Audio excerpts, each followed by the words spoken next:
मीरा के पद, मेरे तो गिरधर गोपाल दूसरो न कोई, जाके सिर मोर मुकुट मेरो पति सोई।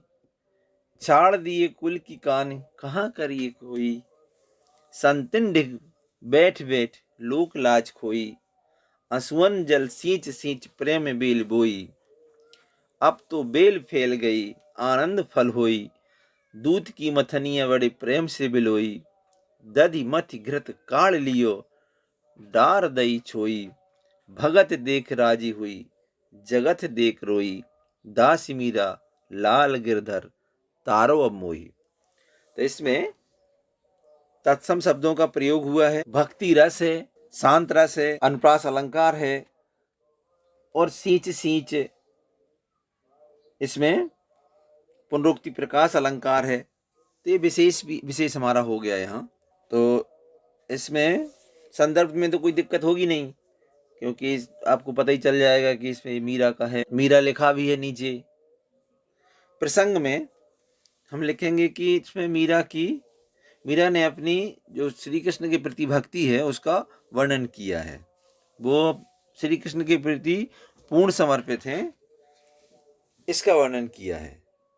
और उन्होंने अपने परिवार को छोड़ दिया है, अपनी परिवार की कुल की लज्जा को छोड़ दिया है। तो इस सब का वर्णन इसमें किया गया है। इसमें से कुछ भी आप लिख सकते हो तो प्रसंग हो जाएगा। तो मेरे तो गिरधर गोपाल, सीधी व्याख्या देखें। मीरा कहती हैं कि मैं श्री कृष्ण के प्रेम में दीवानी हूं और मेरे तो सिर्फ गिरधर, जो गिर को धारण करने वाले हैं, श्री कृष्ण ही मेरे सब कुछ है, मेरे पति हैं।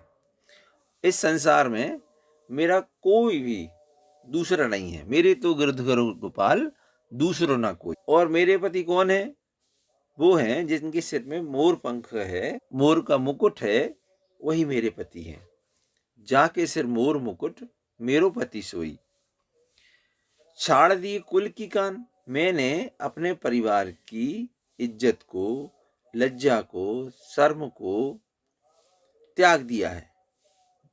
मैंने अपने माता पिता को त्याग दिया है। अब जब सबको छोड़ दिया, भाई बंधुओं को छोड़ दिया, माता पिता को छोड़ दिया, सबको त्याग दिया, तो अब हमारा कोई कुछ नहीं बिगाड़ सकता। कहाँ करिए कोई कुछ नहीं बिगाड़ सकता। अब हमें न अपने कुल की मर्यादा का ख्याल रखना है, न परिवार का ख्याल रखना है।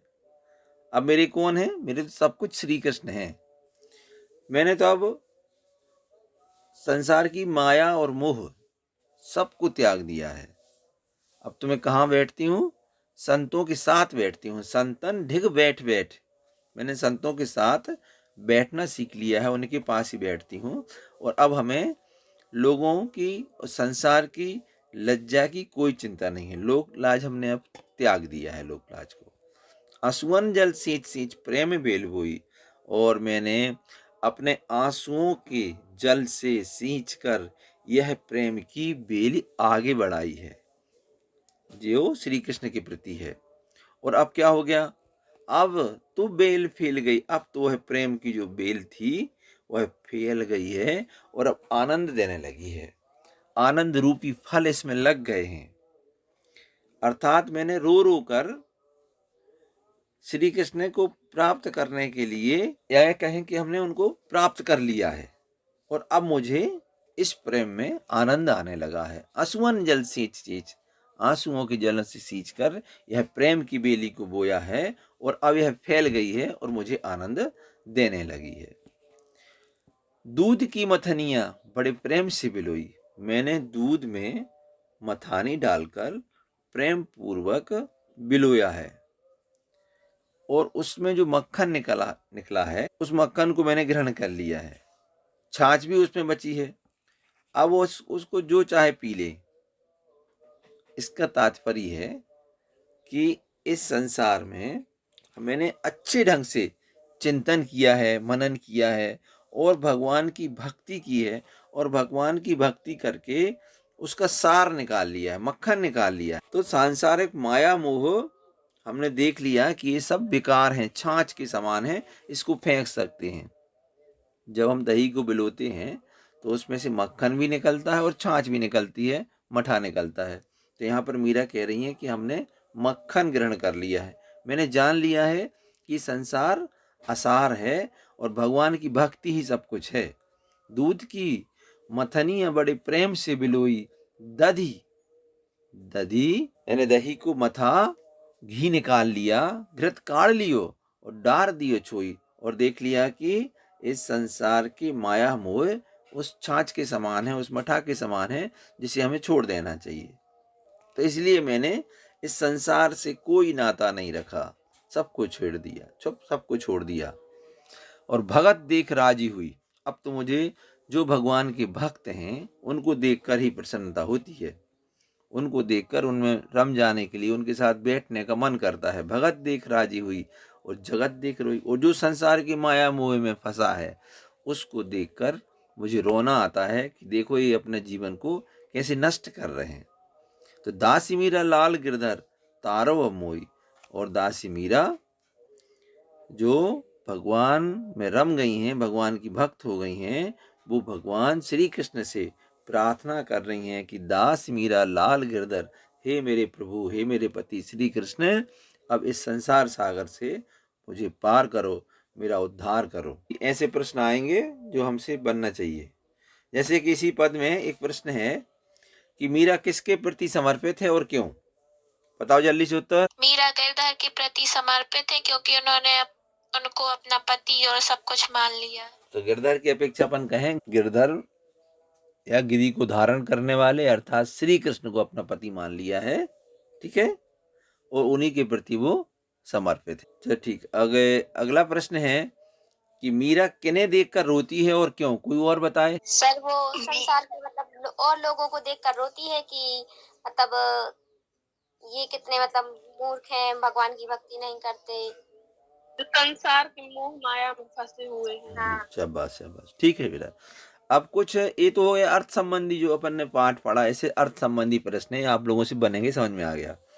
अब जैसे सौंदर्य बोध संबंधी प्रश्न भी आएंगे, ये पद्यांश लिखा रहेगा और पद्यांश के नीचे कुछ प्रश्न आएंगे अलग सौंदर्य बोध वाले।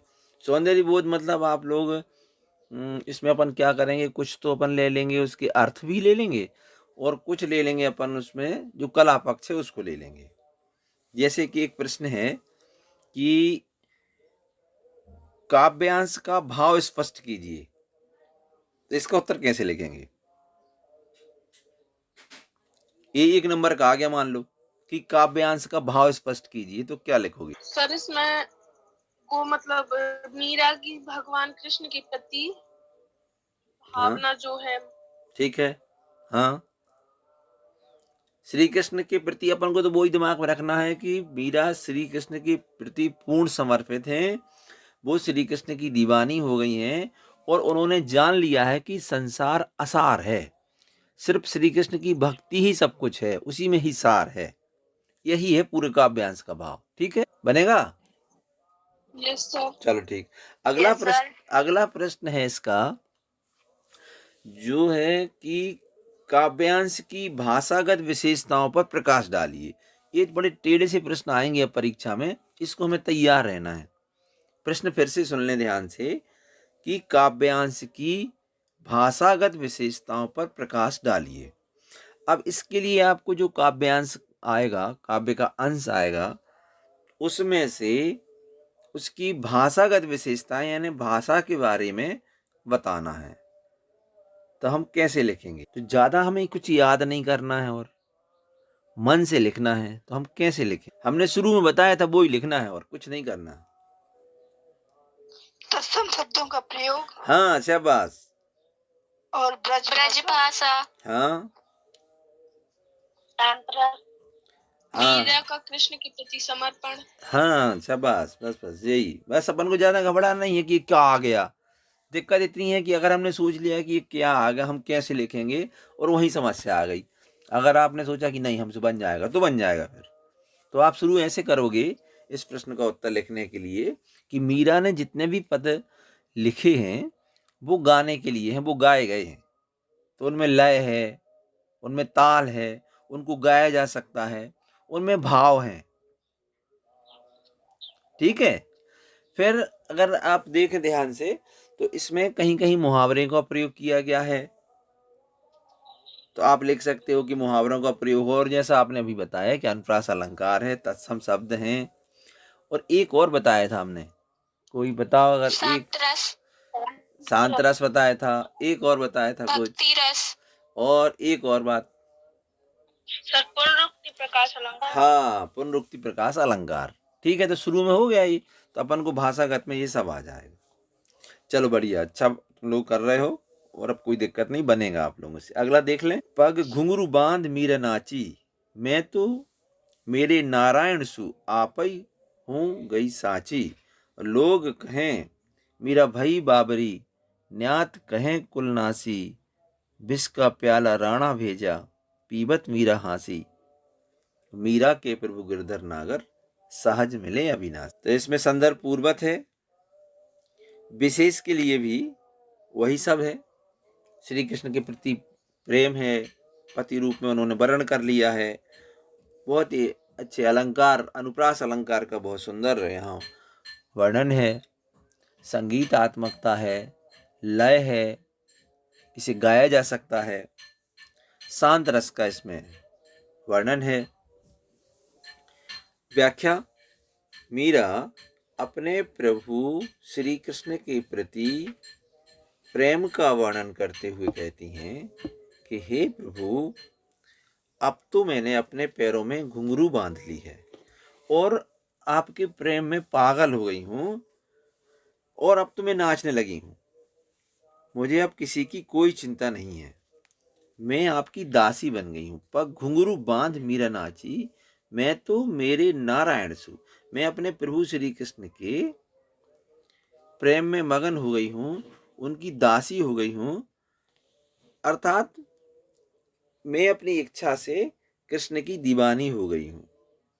लोग तो मुझे पागल समझते हैं, लोग कहें मीरा भाई बाबरी, लोग समझते हैं कि मैं पागल हो गई हूँ, और लोग ये भी समझते हैं कि ये कुल का नाश करने वाली है।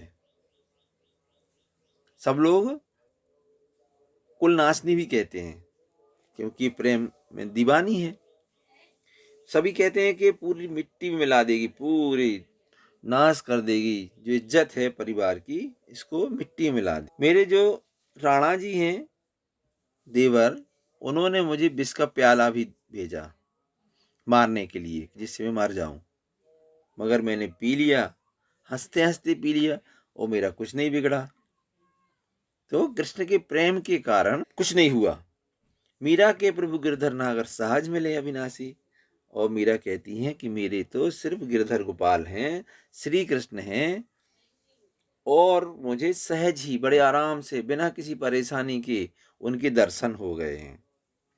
मुझे कोई दिक्कत नहीं हुई।